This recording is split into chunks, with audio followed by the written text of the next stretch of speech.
in Italy. You're killing me. It's finally sunny here, but we've been having these things called atmospheric rivers, which are just deluges. But what's the name of your neighborhood? It's called Ravenna. Ravenna, like the city in Italy? Yeah, Ravenna. Named so I need to after. make a pilgrimage to Ravenna. You have to. I need to, for sure.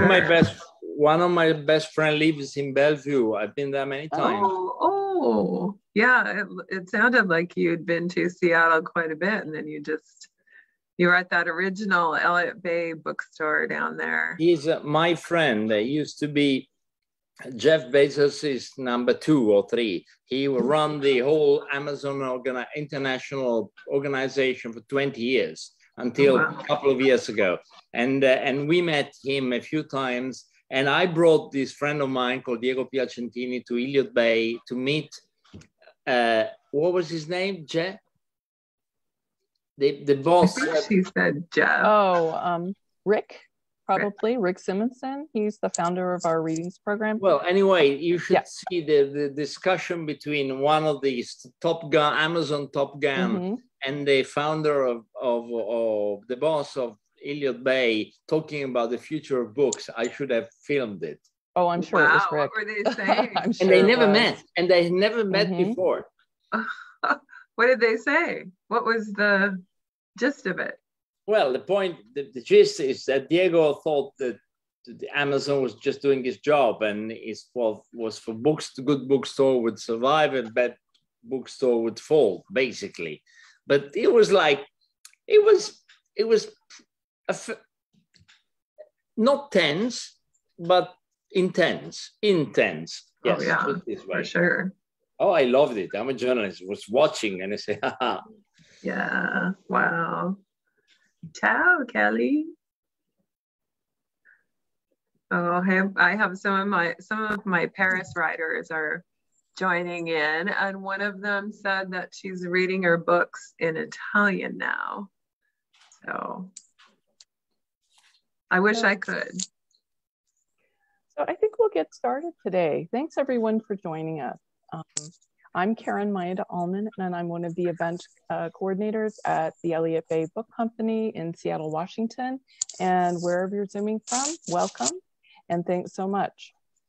We are Zooming today from the traditional territories of the Coast Salish people, specifically the Duwamish people. We encourage you to find out more about the Duwamish and also about their programs for Lushootseed language and culture and their cultural center. And I have already posted in the chat a little bit of information about them.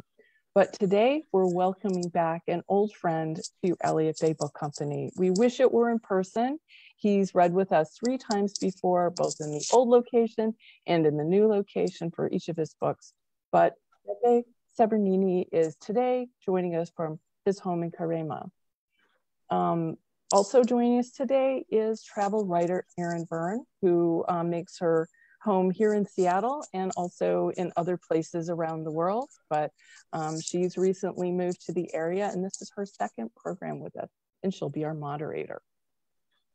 Beppe Severgnini is an acclaimed columnist and editor for Italy's largest circulation daily newspaper, the Corriere della Sera. He's also Italian correspondent for The Economist and contributing writer at the New York Times. His best-selling books include La Bella Figura and Off the Rails, A Train Trip Through Life, and also Ciao, America, An Italian Discovers the US. He's here today to speak about his book, Italian Lessons, 50 Things We Know About Life Now, translated from the original Italian by Anthony Sugar. In this book of short essays, Mr. Severgnini explores some unique insights about Italians and how these may have affected Italian responses to the pandemic. But it's about much more than just that small slice of time. Appearing as our on-screen interviewer today, as I said earlier, is Erin Byrne, and she is the author of Wings, Gifts of Art, Life and Travel in France, also the editor of Vignettes and Postcards from Paris, and also there's an edition that addresses Morocco. And she's also a screenwriter, the writer of the Storykeeper film. She's an award-winning writer who has won the 2021-22 Lowell Thomas Award from the Society of American Travel Writers Foundation and an Accolade Award for Film. She hosts Lit Wings event series and also teaches writing, both in California and also at Shakespeare and Company in Paris, the American Library in Paris. And she's also involved in something called the Creative Process Exhibition. And I have put a link to that in our chat, as well as links to both books. So welcome, Erin and Beppe, to the Elliott Bay. I used to say stage, but now I guess it is our on-screen stage. Okay, thank you. Ciao, Beppe. I'm honored to be here with you. And I'm delighted you're hosting this. Saluti a tutti dall'Italia. So it's a summer evening there, and I wonder if you can just tell us what you're up to. Okay, it's a summer evening. People are walking around with their gelato, and it's lovely. And I think most of my friends are traveling. Some are in Puglia, some are in the mountains. I'm here because I've just become a granddad, and I've gone gaga, basically, as all grandparents everywhere. And I have a picture. Of course, you have to see Agatha. Look, the beauty. And that's why I'm not going anywhere. My son, Antonio, and Benedetta, Agatha is 2.5 years old.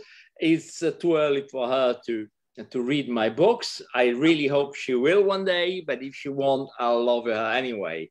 Definitely, she'll probably read them more than her father, because my son is a great son to have, but is not exactly a book person. That's why I think that Agatha will become a book person, just to do different from your father. That's how the world works. And it's in her genes from you, right? Yes, and so I'm so happy. It's a new thing for me, and let me say that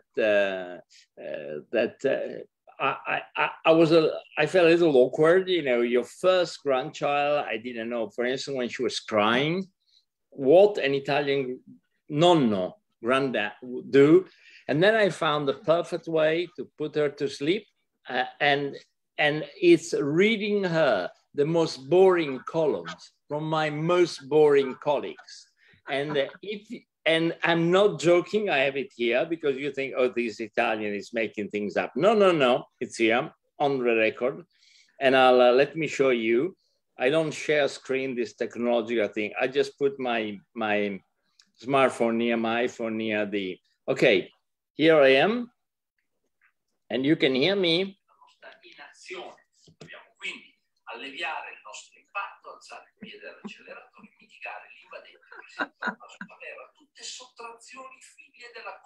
Okay, I always wonder, you know, if you have boring colleagues and people write really boring books, and I mean, what do you do with them? You have to put up with them. No, they're really useful in society. Agatha is going to be thankful for life. Okay, now we can start.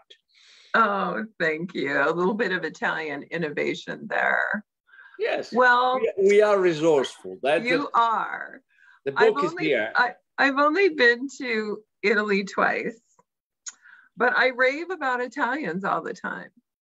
And I have noticed what you call in your introduction the Italian way.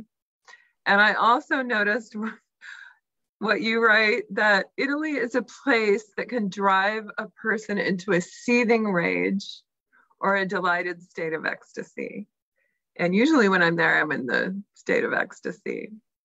And you should add, in all what you just described, in the space of, you know, like 5 minutes and in the range of 200 meters. That's right. Yeah, that's all perfect. Very quick.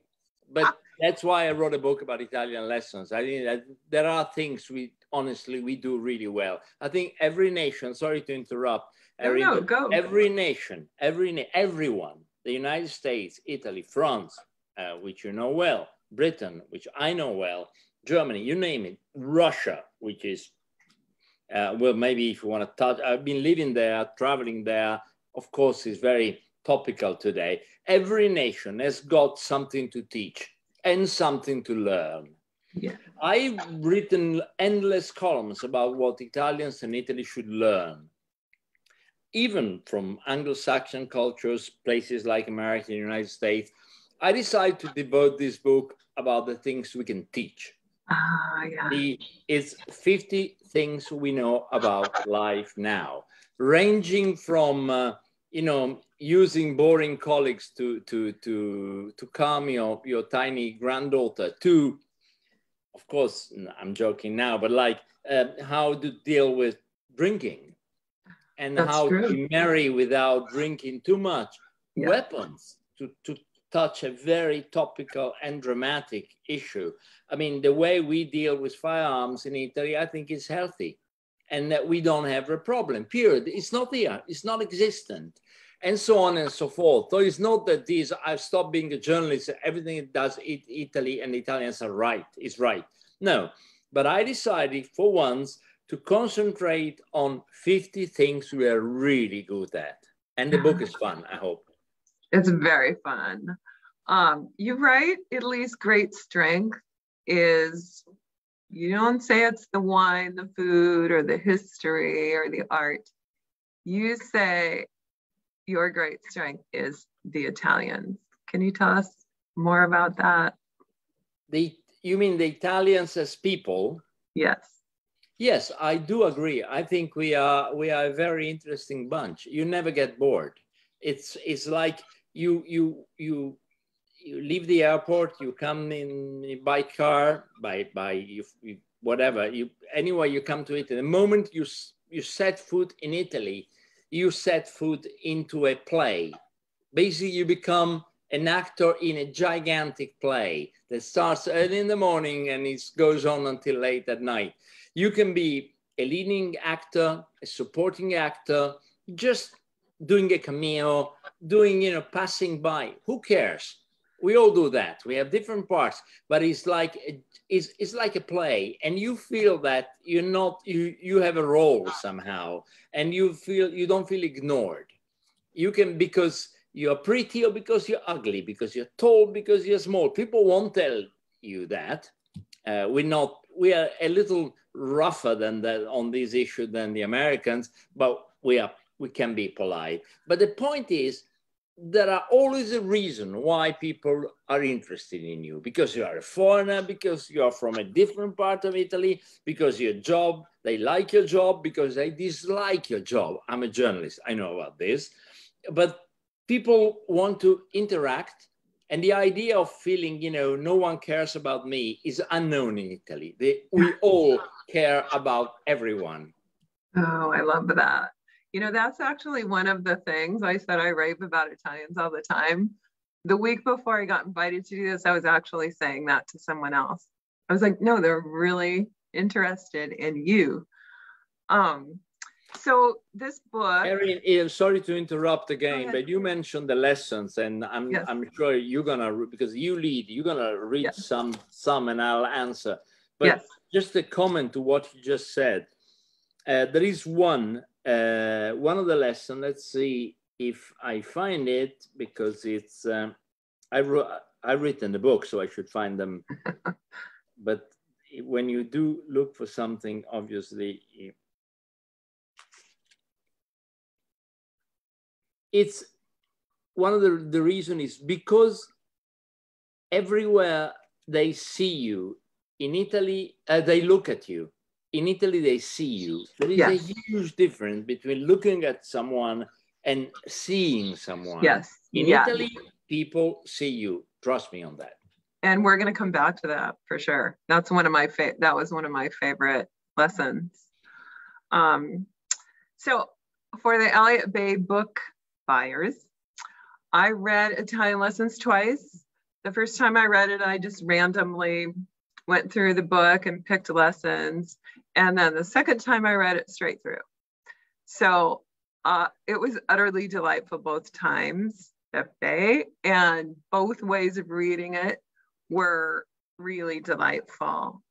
I'd like to read a couple quotes from the book before we dive into it. and just have you respond to these quotes. Okay. Absolutely. But can you show the book? Because I had a glimpse of the book. Yes. I couldn't believe it. I mean, please, everybody who's watching now, I have someone in front of me talking about my book who actually has read the book. This is pretty shocking for most authors. I mean, you don't know what I went through. People that come to me and say, oh, Beppe, well-known international columnist. And then they read quickly here my bio and to understand who's this strange man sitting in front of them. And you actually read the book. I read it. I marked it all up. Very impressive. Sure. After that, you can do whatever you want with it. Okay. Well, that sounds good. Okay. So the first quote is, Italians tend to trust their five senses more than grand overarching ideas. Well, I think that's a good thing. And Karen, when she introduced us, she mentioned the book started. I mean, I wrote the book during the pandemic. The pandemic is there. It's not a book about the pandemic, don't worry. But the pandemic, as all great crises,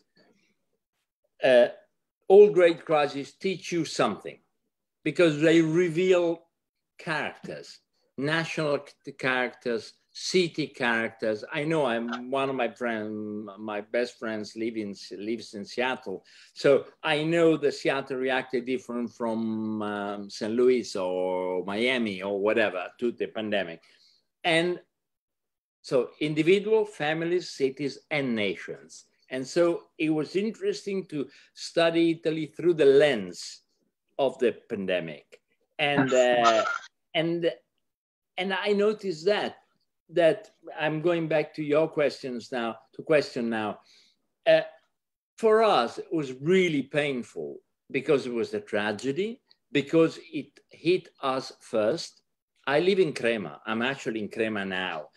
And from China, it went straight to this part of the world. Crema, Cremona, Bergamo, Lodi, Codogno. We were the first to experience that. I remember talking to NPR, writing a column for the New York Times because the lockdown, it was unheard of anywhere. I mean, what is happening? And it was happening right here.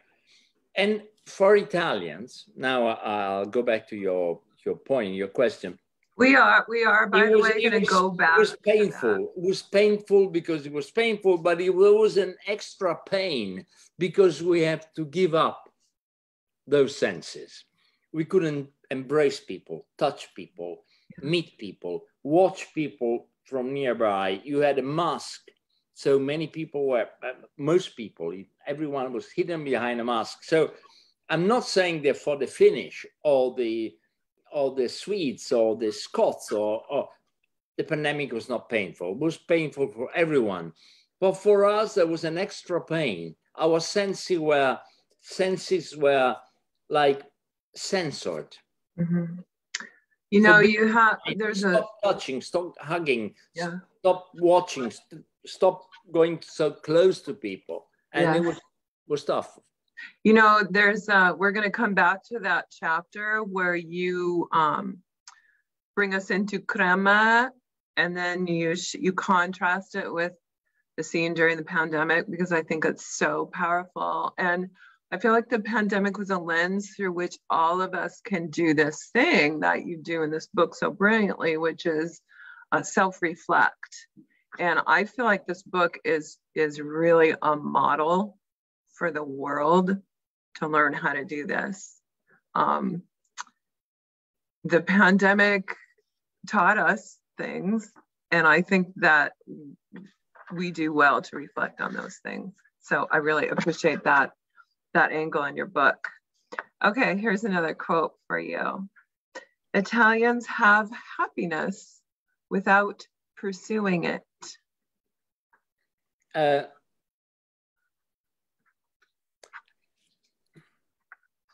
In Italy, we live well. We don't want to admit it, of course. You talk to any Italian, and I'm sure most Italians who are watching us now, they're saying, Beppe's wrong.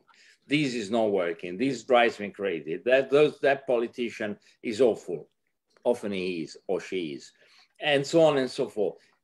But I've been living in the States, in England, in Belgium, in Moscow. I've been traveling in, I think, 98 countries around the world. Some of them, like the United States, like, I don't know, 40 times, 50 times, Russia, 15 times, China, as many. So I've seen the world, and I can tell you that La Dolce Vita, this sweetness of life, it was a famous movie title, of course, by Fellini, La Dolce Vita, is not just a movie or a time in the early 60s, what was that, 50s, no, 1960s in Rome.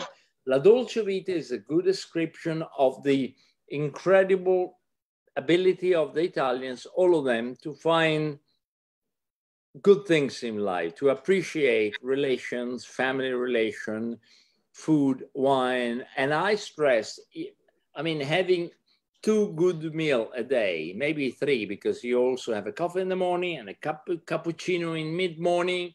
By the way, let me tell everyone who's watching that cappuccino after 11 in the morning is illegal. Not only wrong, inappropriate, and is illegal. Don't do it. Don't. After dinner, even more criminal law. So if you have like a coffee and a cappuccino, then have a decent lunch and a good dinner, of course, life can be tough. But I can tell you that eating properly with people you like in certain condition, and the food, I mean, if you want to eat badly in Italy, you can do it, but it's demanding. I've never done it. You have really to concentrate. Okay, today I want to punish myself and eat a really lousy meal. Okay, go ahead, but you're going to work for that.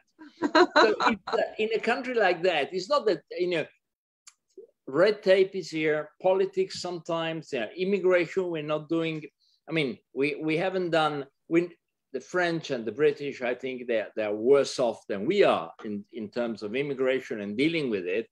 But in Italy, things are not doing spectacularly.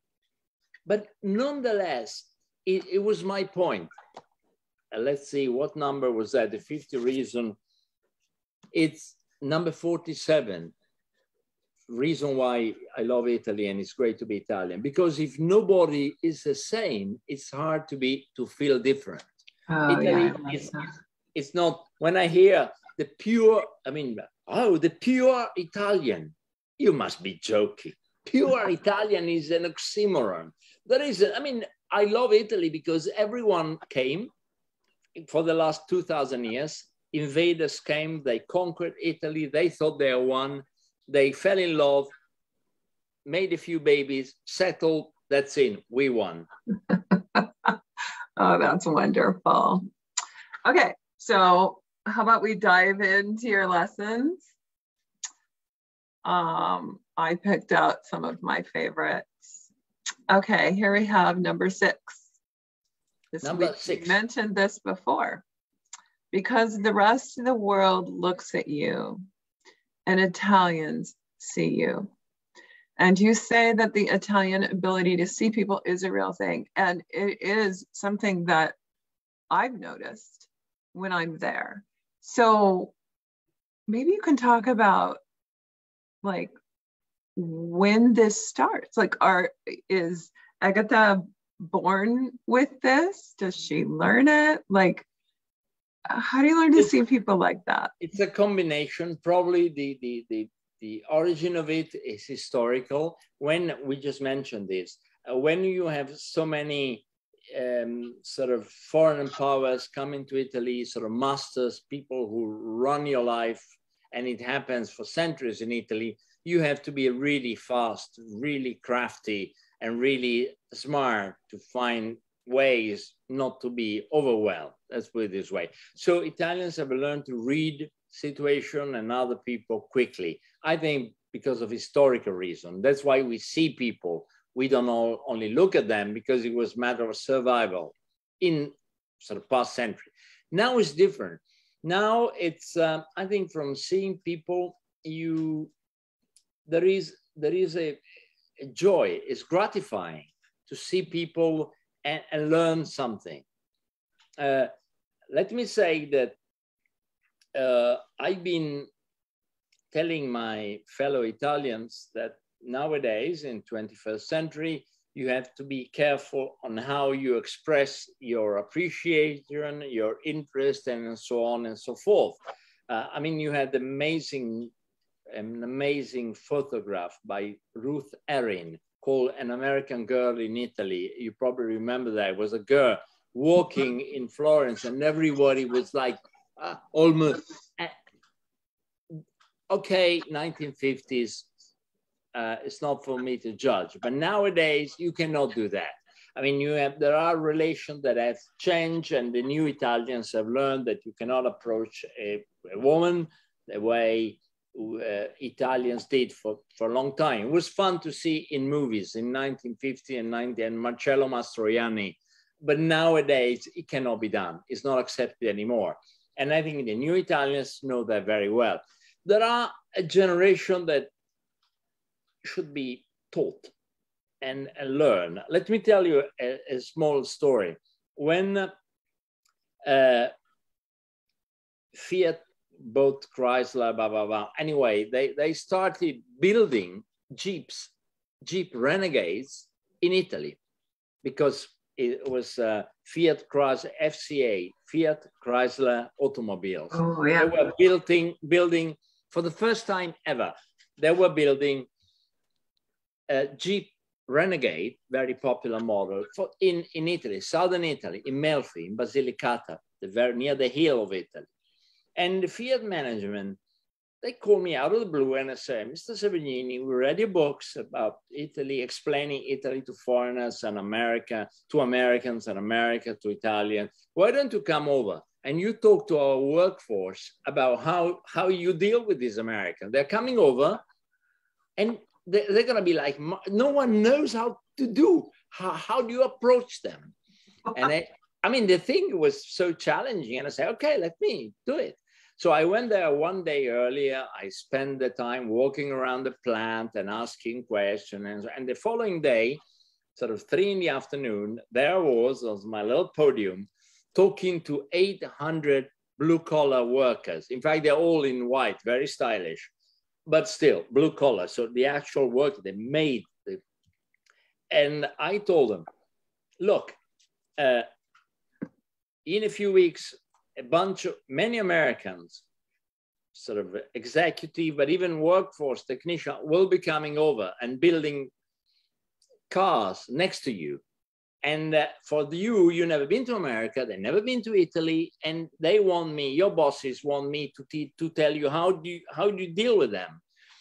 And I've used things that I watch walking around the plant as an example. Of course, I try to make it pleasant and not to be annoying or patronizing. And the first example I used worked really well, and they started to laugh. And I say, you remember yesterday in the afternoon when I was in this particular part of the plant? Do you remember what you did? Where are you in this part? And then from the very far, the end of the plant, a group of workers say, yes, hello, Beppe, we were here. Nice to meet you again from afar. I say, okay, listen to me.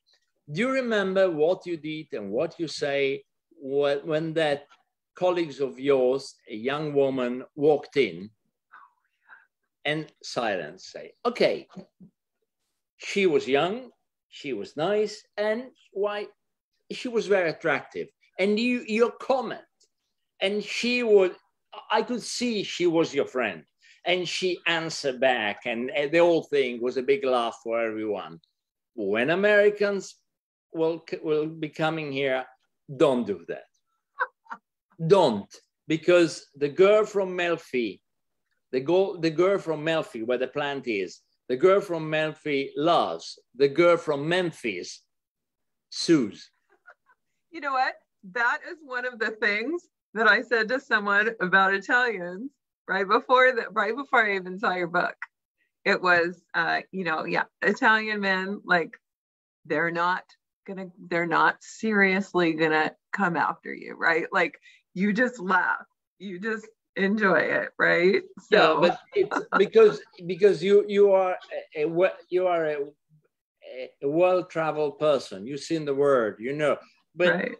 I'm not sure that, can you imagine, you know, like a young technician out of Kansas or whatever, Yeah, yeah. West Virginia, Sure. comes in the south of Italy, and all these men start paying compliments, and she won't like it. She won't understand I know. it. Well, that's why I was saying it to my friend who was really disturbed that this Italian guy asked her if he could kiss her.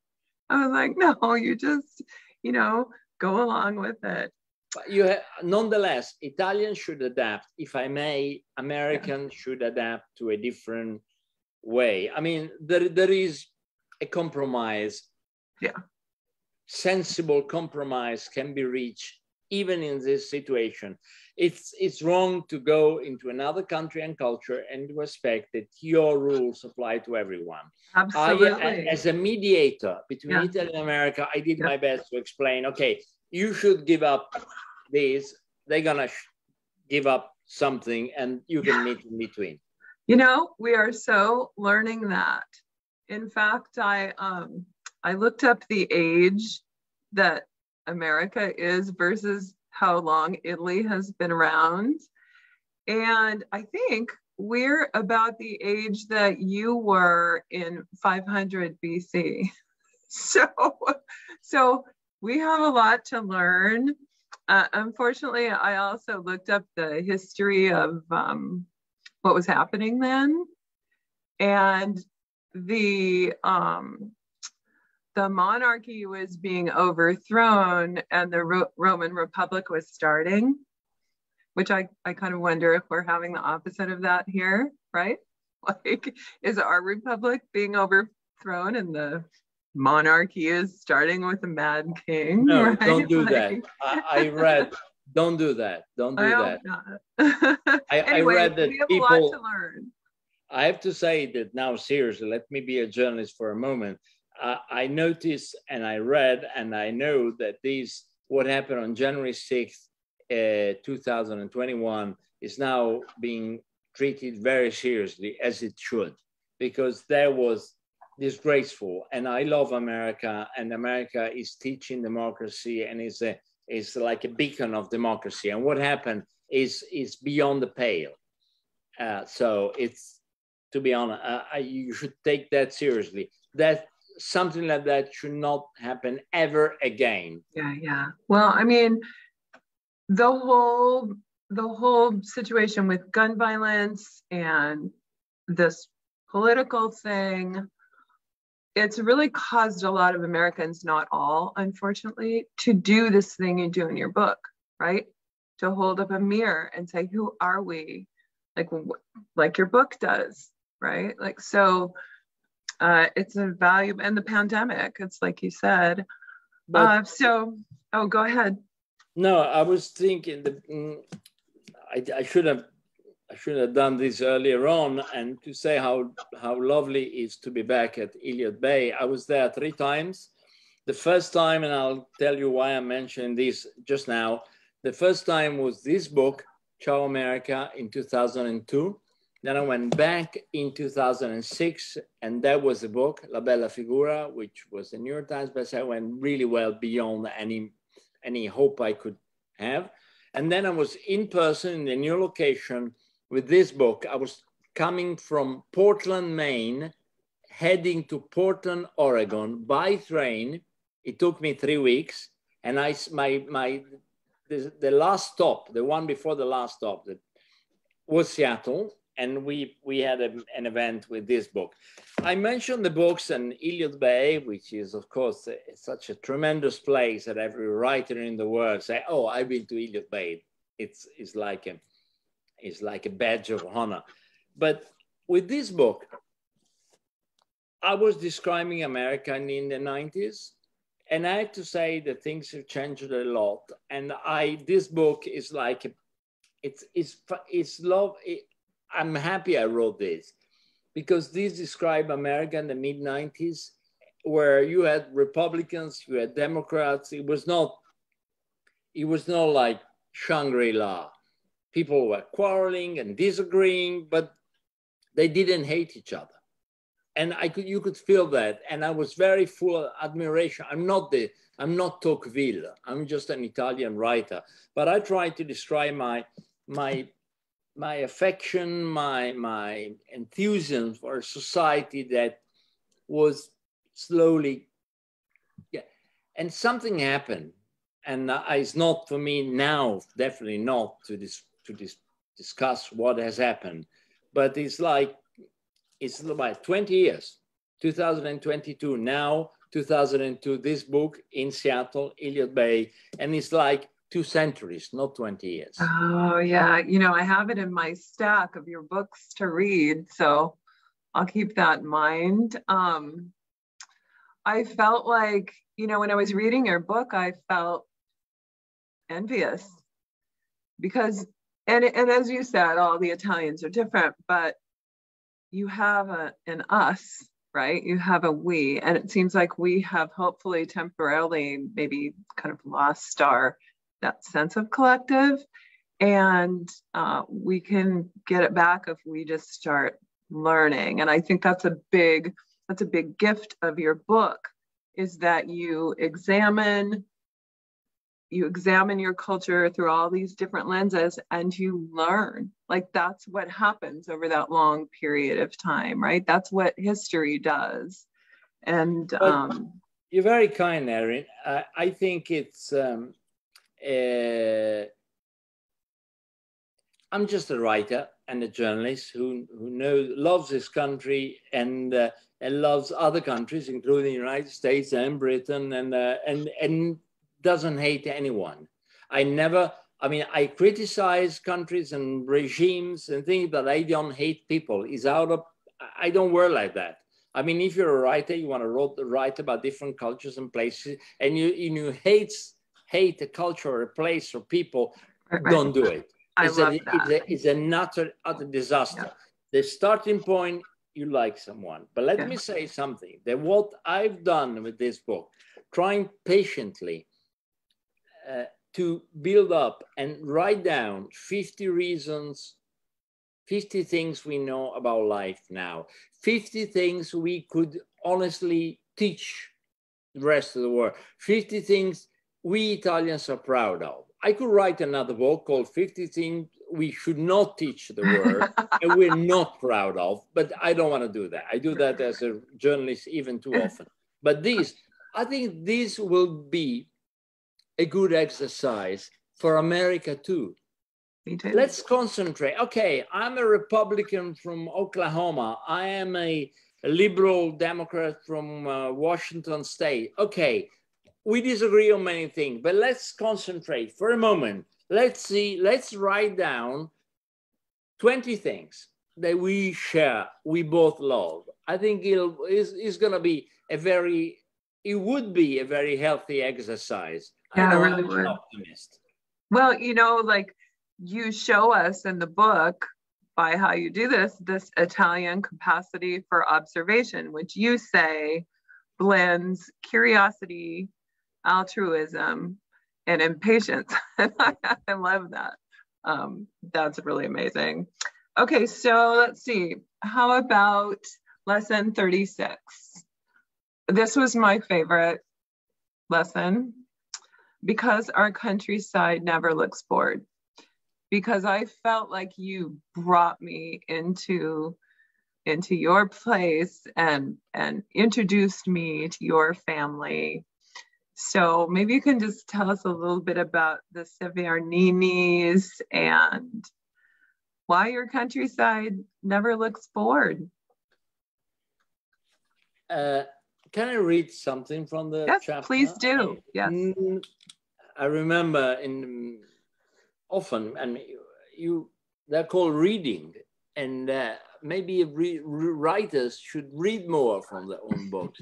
In the old days, people would just stay there, don't answer any question, don't make any comment. Hello, ba ba ba bam, read, goodbye, end of the reading. Now, but at least something. Number 36.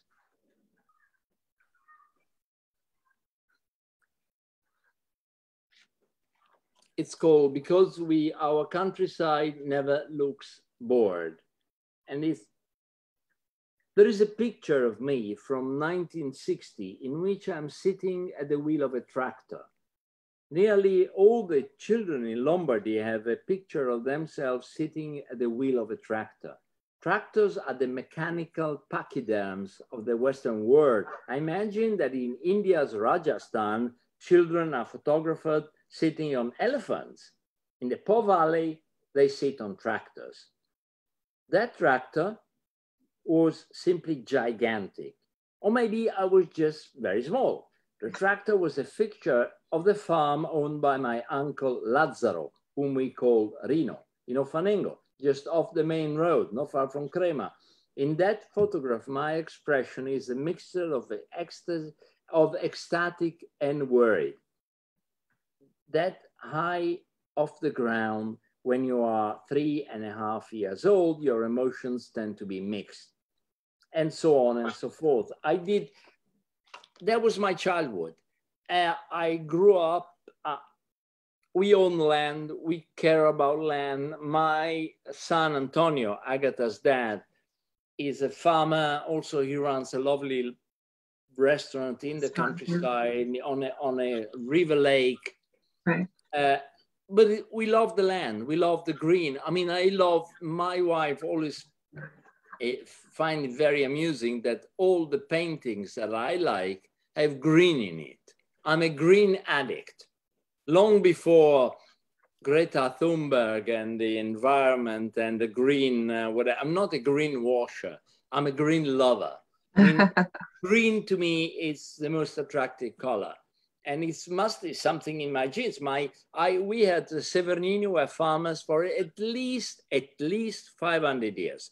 We found in the local church, town hall, in the local church where you have the baptisms, the registry, there was a Severgnini called James, born in 1520, 1520, and he already was the son of farmers. So probably goes way back. We found, you know what? I have a box of Roman coins. And I wonder why my grandfather's great-grandfather have Roman coins. It's simple, because generation after generation, while working the land, the Romans were there and the coins came up and they didn't sell it, whatever. They put it in a box. Right. And I have the box. Well, I felt like, you know, when you're talking about the green, like I just felt like I was there, especially in that section where you're talking about the color green. Okay, now I'm glad that you proved that you are happy to read something, because I'm hoping that you'll read from number 40, because empty cities produce interesting sounds. And I have to say, the 2 paragraphs that you start off with are the most powerful thing that I've read about the pandemic and about the shock of the change. And I wonder if you can maybe read those 2 paragraphs. You bring us into Crema and then you show us what it's like during the pandemic. Would you read that? Would you mind? Absolutely. By the way, I'm describing the piazza, which is next to me over there. Yes.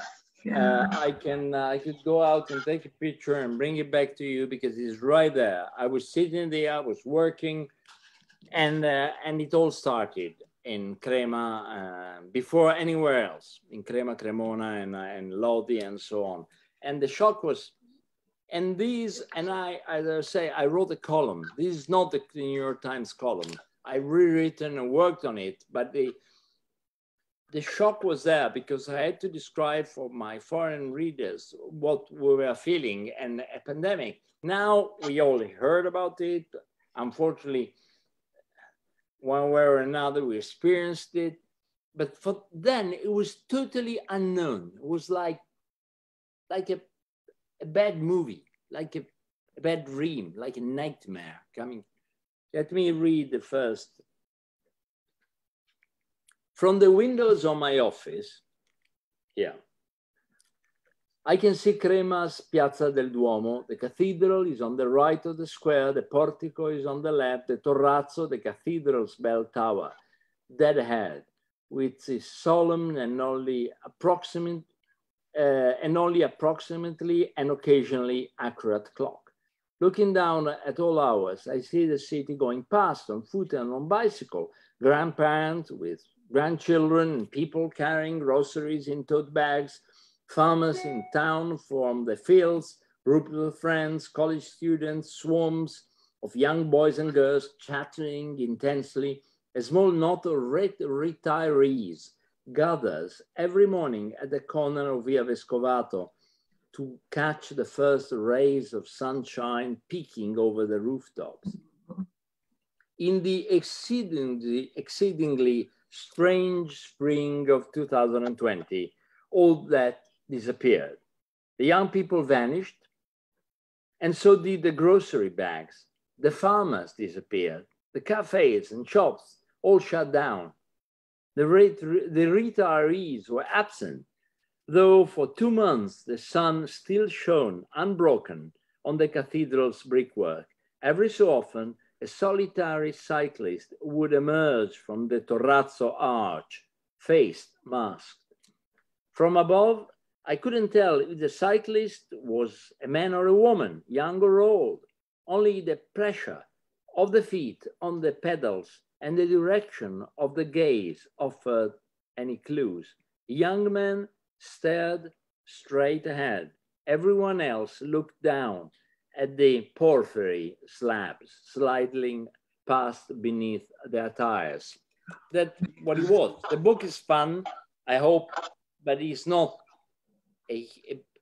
humor. It's a way of describing your country. You're sad, you should come through. You're happy and you find something really funny, you should come through. I think writers can only make you cry or laugh. I don't like them.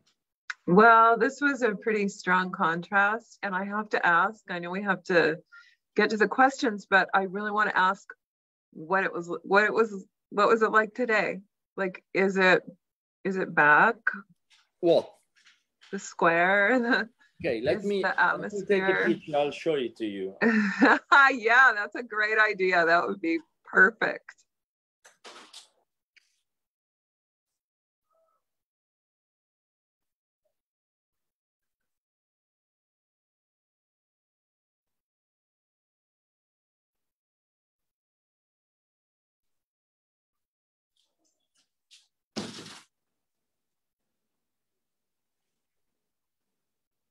Okay, live.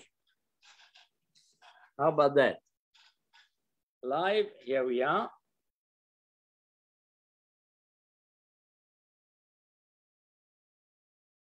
Oh, look at that.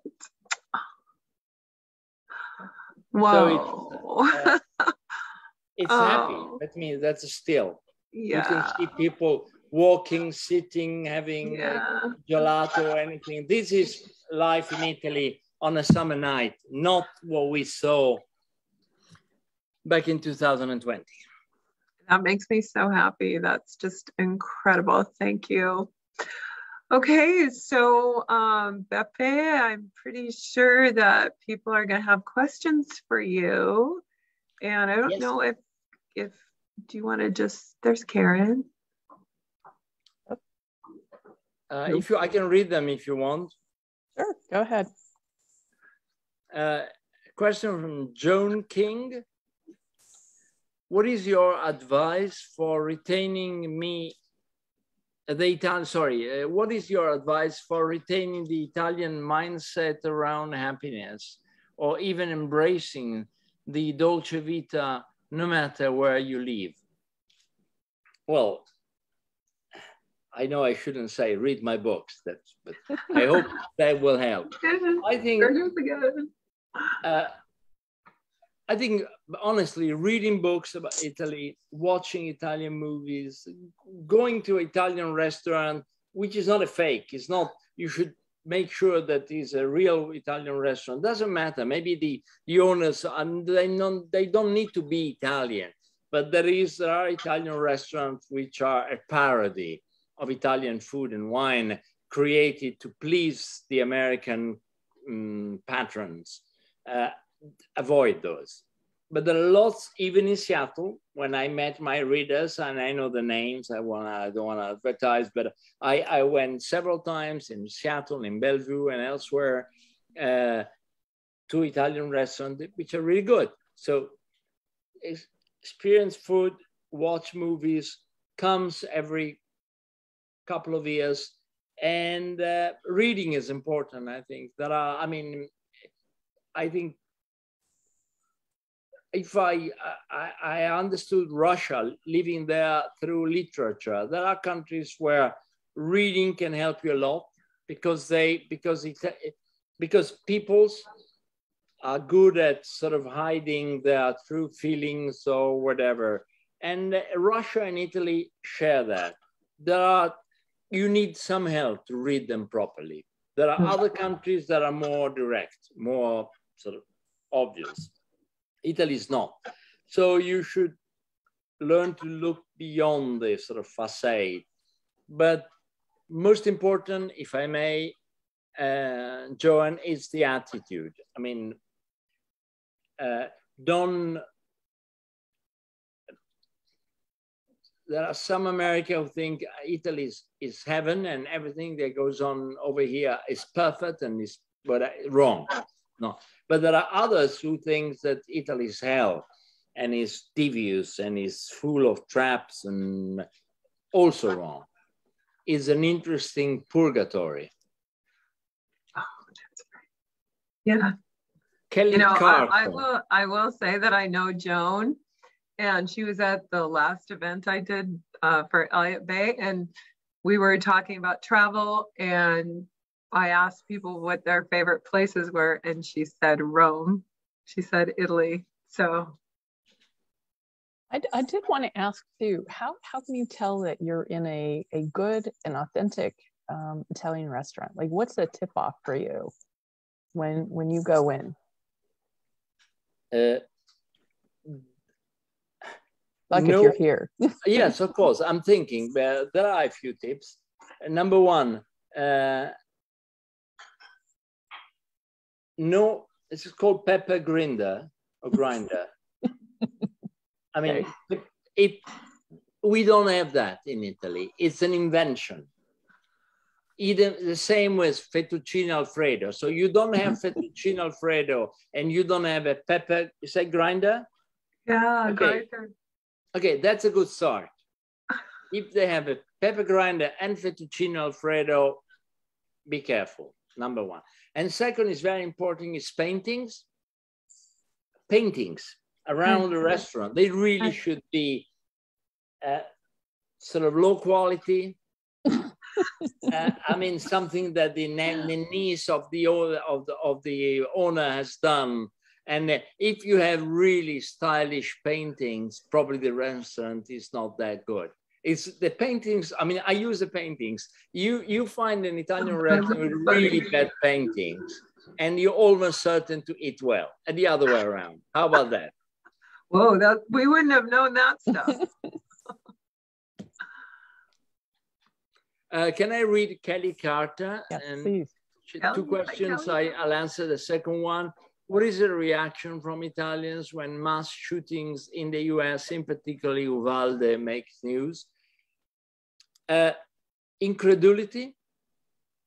I mean, I heard a very moving, the actor from Uvalde in the White House, he spoke. Yeah, it was very moving, but he mentioned raising the age to own a firearm from 18 to 21. But to me, it's not even a start. I mean, assault weapons have no room in a civilized society and democracy, as we are, period, gone, forbidden.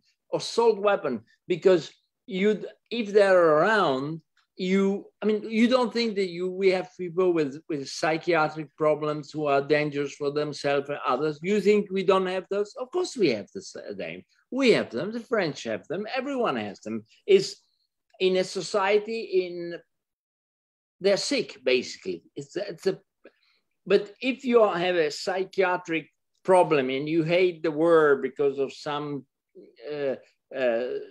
sort of psychiatric condition, because that's what it is, you don't, it's insane that you can put your hands on an assault weapon. In Italy, they can put their hands on a knife. They can put their hands on a broken bottle. Not good, but not an assault weapon. And so that should be banned, period, in my view. And everything else, and then, of course, making proper background checks, but proper ones, like a month before you can buy a gun. 21 years old, you want to buy a gun, a rifle or a handgun. I can see that beyond this is impossible. Weapons are part of the American culture, but I think that will be probably a good compromise, because with 21 years old, background checks, a handgun is one thing. 18 years old, very weak background checks, and semi-automatic weapons is a recipe of disaster. It's not an Italian, I'm unimportant, I'm no one, but I'm sitting in Italy, but it's so obvious. You had more mass shootings the days in the year 2021. It's when I tell this to Italians, they can't believe it. Wow. Okay, sorry, Kelly, it was a tough question, but I'm not covering that in the book. Although I talk about the relation between people in the police and the attitude towards weapons. Is there, but it's not a book about this, don't worry. It's a much happier book.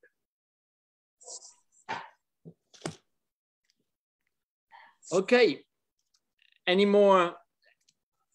We're almost done. We have 3 minutes left. Yes. While we're waiting to see if there are any last questions. I have something. Oh, I'm sorry. Go ahead. I was going to say, I'm hoping that you can address number 29, because small churches are better than grand defenders of the faith.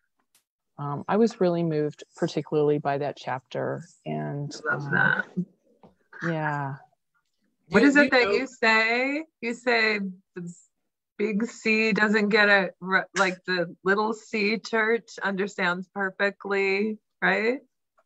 Do you know, Karen, that is my favorite chapter? Love that. Over the whole books, you picked my favorite one. Aww. It describes a visit to a small church in the Marche region on the Adriatic coast, sort of central Italy, where the bishop he comes from my hometown, Crema. So he was there. He asked me to go and meet young people in a small place called Corinaldo. Corinaldo were a saint called Santa Maria Goretti. She was born there. She was killed when she was a teenager, and it was like she became a martyr of the Catholic Church, and she's very well beloved all over Italy. And I decided no, so I won't come, and I'm too busy, and I'm not, how. And then something told me, go. And I went, and I was surprised by the genuine affection, devotion. There was nothing fake about the faith of the people towards that little girl killed so many years ago, and her house, the little church, and the tiny body was in the grave over there. And it just occurred to me that all of that is so real, so genuine, and so soothing for people. And the Vatican, you have this gigantic theological discussion. You have cardinals in magnificent robes. I know some of them, and discussing the fine points of the faith. And I decided that I liked that tiny little church in Corinaldo Marche. I think that's is a better advertising, if I may say so, for faith and for religion than all this great argument by the wise old man. I think probably somehow I think Jesus Christ would agree with that, because the people he moved around with were closer to those simple people than all the great men with the robes were in the temple. And he didn't like them particularly. I wanted to see if you could read your last lesson, number 50. Okay, let's do that. Okay, let's do that. We read the last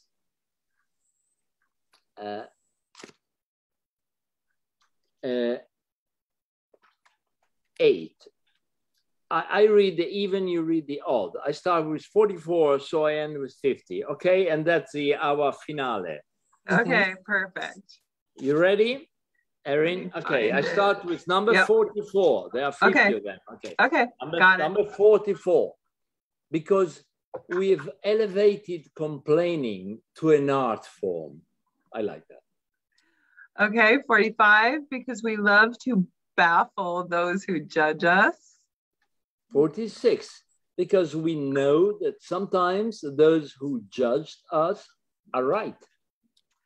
47, because if nobody's the same, it's hard to feel different. 48, because occasionally we are speechless, but eventually we find the words.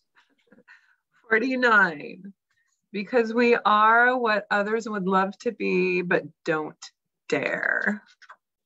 Number 50, because we smile in spite of everything. Perfect. Great finale. Thank you. Great idea. Thank you, Erin. That's a wonderful way to end our talk today. The book again is Italian Lessons. Also check out Erin Byrne's books, which are also at the bookstore. And thank you so much for such a wonderful talk today.